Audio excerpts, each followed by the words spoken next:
Okay, we're going to go ahead and review finding the surface area of pyramids.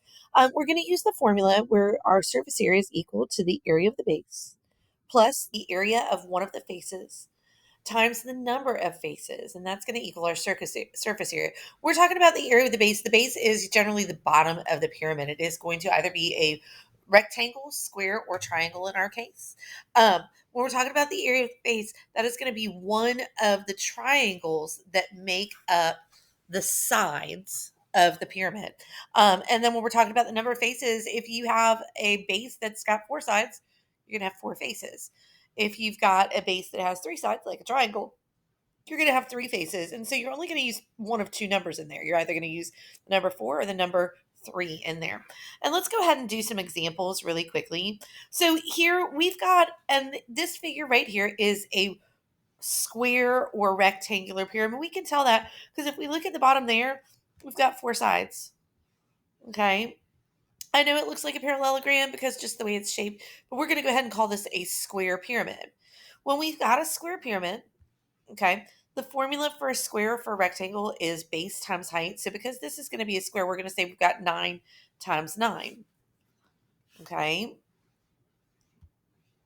So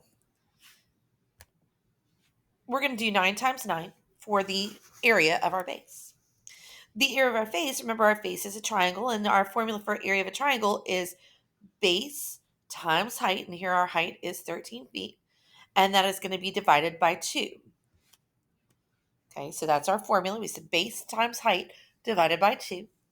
And then because we have, like I said again, it's a square pyramid, we're talking our number of sides. Because it's a square, we're going to have four faces to this figure.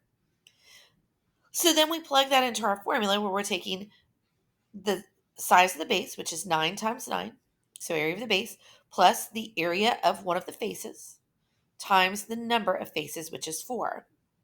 So when I put that together, so we said 9 times 9 is 81. 9 times 13 divided by 2 is 58.5. And then we're going to multiply it by 4. Once we do that, we get a measurement of 315. Okay, so that's how you do square base.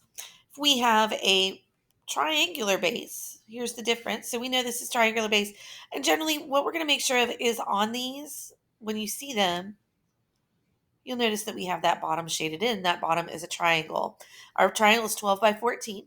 So when we're finding our area of the base, we're going to go ahead and we're saying that we're going to use our formula for triangles, which is base times height divided by 2. So here we're saying that we have got, and I have this, but it doesn't want to work.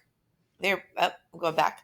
Okay, so we've got our base of 14 times our height, our little base, because our big base is the area of this. Our little base is just the bottom of the triangle. So the base times the height divided by 2. So we've got 14 times 12 divided by 2.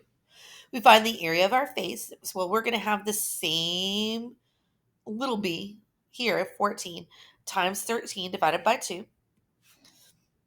Then we're going to talk a number of faces. Well, because this is a triangular pyramid, our number of faces is going to be 3.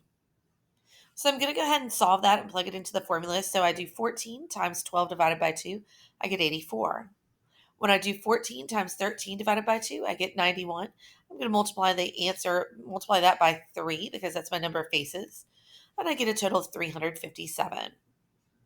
What I want you to do is go ahead and answer the questions that follow up. Make sure that you are showing your work. I would go ahead and work out the problems just like I did. Make a table because I am going to collect the work.